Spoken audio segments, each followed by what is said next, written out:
Hi students, पिछली video में हम ऑलरेडी पढ़ चुके हैं कि लीस्ट रिसेंटली यूज्ड एल्गोरिदम का मतलब क्या है। मैं फिर से एक बार रिवाइज करवा देती हूँ कि जब भी इसका क्वेश्चन आए तो आप ये ध्यान रखना कि एक पार्टी हॉल है, उसमें कुछ लिमिटेड लोग ही आ सकते हैं।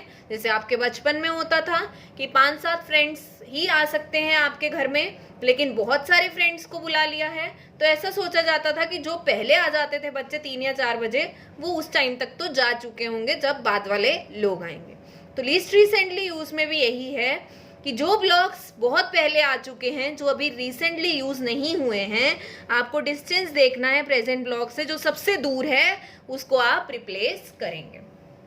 तो गेट 2005 में एक क्वेश्चन आया था, गेट आईटी ब्रांच के गेट में क्वेश्चन आया था, consider a two way set associative cash.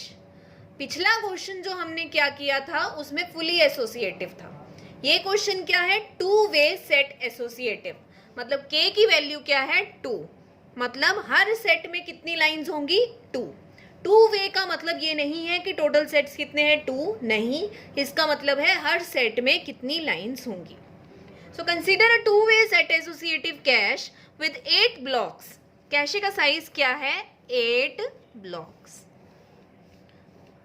Blocks का नंबर क्या होगा? 0 1 2 3 4 5 6 7। ऐसे कैशे में लाइंस कह लीजिए या ब्लॉक्स कह लीजिए, एक ही बात है। ये है कैशे। जैसे ही हमने क्वेश्चन पढ़ा तो हमने देखा कि टोटल ब्लॉक्स कैशे में कितने हैं? 8। एंड कौन सी वे सेट एसोसिएटिव है? 2। मतलब हर सेट में कितनी लाइंस होने वाली हैं? 2।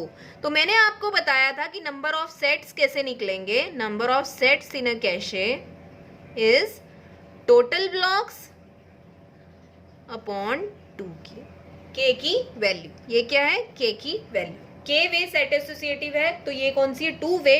के की जो भी वैल्यू होगी उससे डिवाइड कर देंगे। टोटल ब्लॉक्स कितने? 8 डिवाइडेड बाय 2। कितने सेट्स हैं? 4। उनको हम नाम दे लेते हैं। ये 2 लाइंस S0, ये 2 लाइंस S1, ये 2 लाइंस S2, ये 2।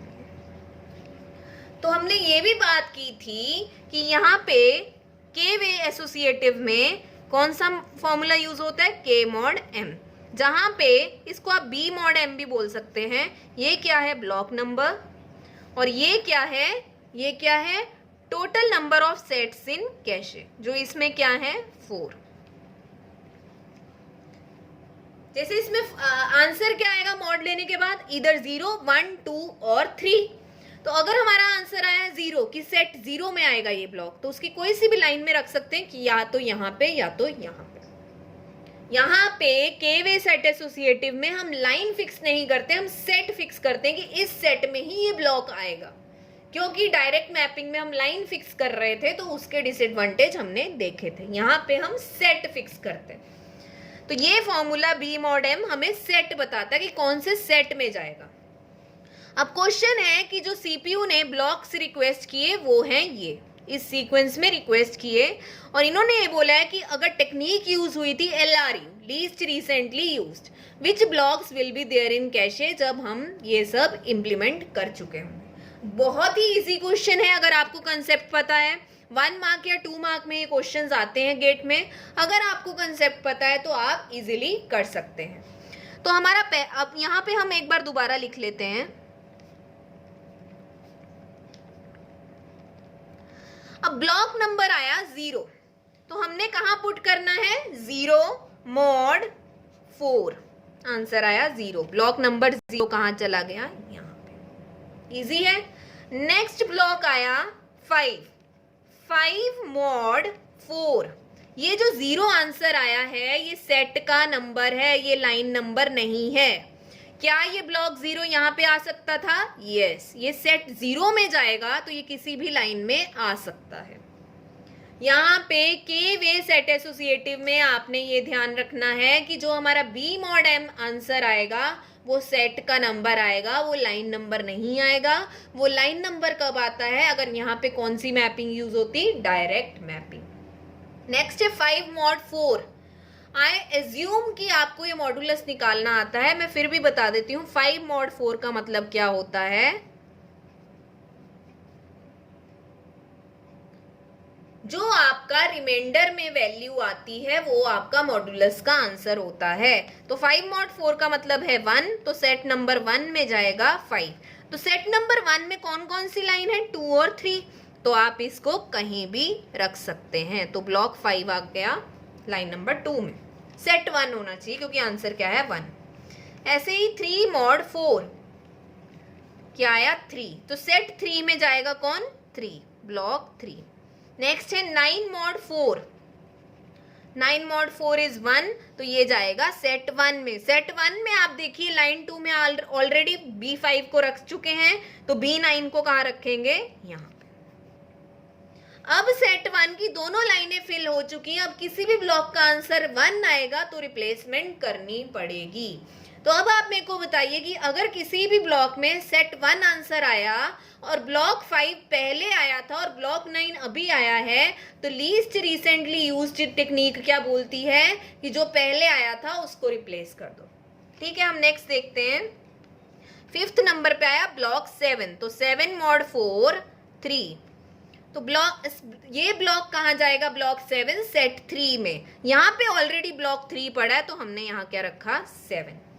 नेक्स्ट आया 0, 0 हमने देखा ऑलरेडी पड़ा है तो इसको वहां से हटाने की भी जरूरत नहीं, ये हमारा क्या हो गया, कैशे हिट। नेक्स्ट आया 16, 16 mod 4 0, इसका मतलब सेट 0 में जाएगा। यहाँ पे ब्लॉक 0 ऑलरेडी पड़ा है तो हमने यहाँ पे क्या रखा, ब्लॉक 16। नेक्स्ट हमारा ब्लॉक आया वो आया ब्लॉक 55, 55 mod 4, आप देख लीजिए इसको टेस्ट करके, रिमाइंडर आता है 3, तो रिमाइंडर 3 आया, इसका मतलब 55 नंबर ब्लॉक किस में जाएगा, सेट 3 में। लेकिन अब यहाँ पे प्रॉब्लम आती है कि सेट 3 ऑलरेडी फिल्ड है, तो हम 55 से दूरी देखेंगे कि 3 की ज्यादा है कि 7 की। 7 अभी आया, 3 पहले आया, तो रिप्लेस कौन होगा। बहुत ही इजी क्वेश्चंस रहते हैं इसके, अगर आपको कंसेप्ट क्लियर है। स्टूडेंट्स इसमें गलती क्या करते हैं, 2 वे सेट को मानते हैं कि 2 ही सेट्स होंगे, या यहाँ पे मॉड की जगह 2 रख देंगे। ऐसी कुछ छोटी छोटी गलतियां हैं जो हमने नहीं करनी है।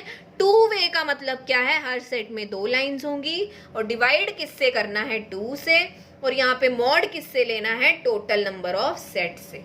तो हमारा क्वेश्चन क्या था कि कैशे में इस टाइम कौन से ब्लॉक्स पड़े हैं, तो 0, 3, 5, 7, 16, 55। क्या हमारा 3 पड़ा है, नहीं, तो 3 वाली ऑप्शन तो सारी गलत हो जाती हैं।